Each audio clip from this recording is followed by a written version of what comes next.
Hey y'all, in 4H&H here. So I was trying to chase soda over here with the 5000.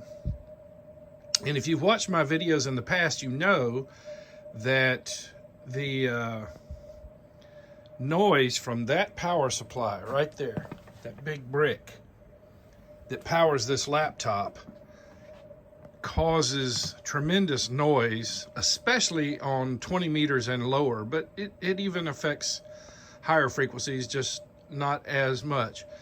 And so what I wanted you to know about that is that the world of CW helps.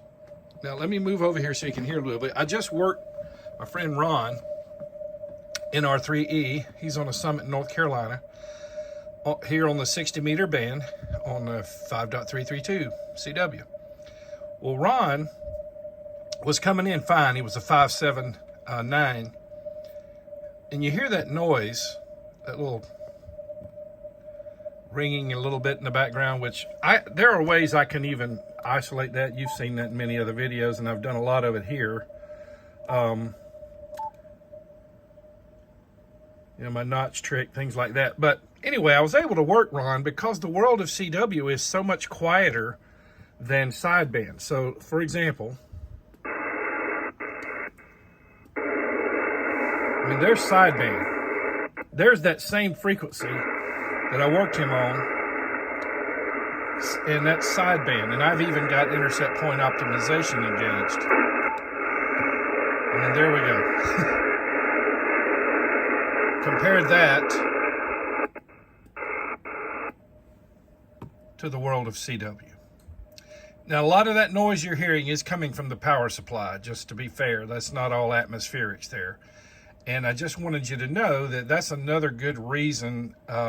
Here's a plug for CW. That's another good reason to consider getting into CW. Just it's a much more serene environment, more quiet. It's just it's great. You just don't have to deal with all the noise. Okay, great. The modern rigs have, you know, digital noise reduction, intercept point optimization, and of course we have attenuators, we have RF gain. We have ways to minimize that noise on sideband, but the world of CW is at a completely different level. So I just wanted you to see that. Now, as soon as I finish getting these videos up and uploaded, and 'cause I've got videos, by the way, if you watch this channel very often, just so you know, I got videos uploaded all the way deep into November. But I'll still probably sprinkle a few extras in there. You know, my Tuesdays are generally my extra videos. Fridays are the main videos. But I will be adding a few more between now and November, don't worry. But I'm doing some uploading right now. As soon as that is finished, I'll be unplugging that power supply, that brick, and I will be able to hear better to work 20 meter even. And but like I said, even on 20 meters, you know, the interference is actually coming in off of that power supply. The world of CW gives me a better opportunity to be able to hear the stations. As a matter of fact, we're trying to work the QRP soda stations that are out west, 2,000 miles plus from here on sideband. Impossible with that power supply plugged in. I do get a shot at them with CW. Now, you've seen me chase ghost stations on the channel.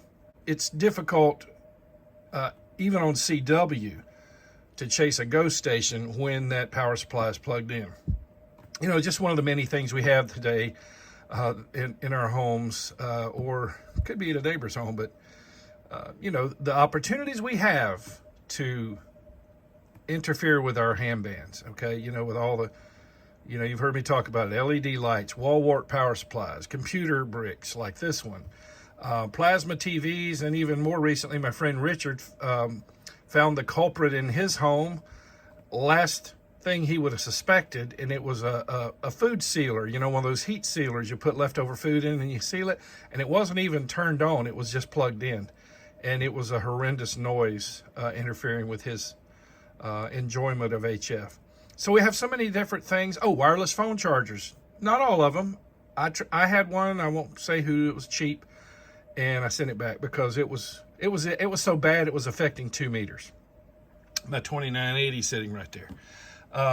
So we have so many different sources of noise these days, and it makes the escape to CW even more attractive.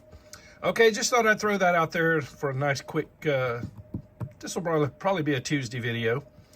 Thanks for watching. Thank you to the Patreon support team who bring you these videos. Literally, these videos would cease if I didn't have that team backing me. I can't afford, I'm not independently wealthy. I can't afford to run this channel without some financial backing. And so, because it's coming from a Patreon team, not a corporation, you know, I'm able to be completely candid with you on this channel. If I like it, I'll tell you. If I don't, I'll tell you. And even if I like it, but I know of some bugs or idiosyncrasies, you've seen, if you've been watching the channel very long, you know I do that. I'll point those out too. Because like I said, I've said many times, no one makes a perfect radio. And even then, you may pick a radio knowing they all have flaws, but then you pick the radio according to what your operating style is. And I've said this many times. If you just come home after work and you want to rag chew with friends, an IC7300 is all the radio you will ever need. If you start getting into chasing rare DX, contesting, then you're going to probably want to step it up to something a little bit more capable of those types of operating conditions. If you want to get into digital, you know, say FT8, there are radios out there that are easier to set up for that than others. So that would even also, you know, factor in to a decision as far as which transceiver to buy. But you know what? You're living in the greatest time, my opinion, for amateur radio that there ever has been. We have so many modes to choose from, better technology, many radios to choose from. And again, pick the best for your operating style. But, you know, me, I still like the knobs and buttons, as you can see right there with that big guy. But I do have the FTdx10 sitting over here on standby, and I enjoy it. I use it if I want to do any FT8. It's easy to do FT8. You can do FT8 with an FTdx1000, believe it or not. You just have to add an external sound card. My brother W4KWM has done that. Just to, well, nobody told him it couldn't be done, so he did it with an $8 sound card. So amateur radio has so much to offer anyone who is interested in communications. Okay, so there's a little bonus for you on that. But again, I want to thank the Patreon support team, because without them, I really just could not do this. And if you'd like to join that team, there are 3 levels of participation, small donations each month. You can jump in and jump out anytime. There are perks for executives and VIPs, but don't just join for perks. You're joining to help me keep the content going, and also, too, to help offset the cost of what's already up there, because I'm in the hole on it. But at least by having a Patreon support team, I'm not as deep in the hole, if you will.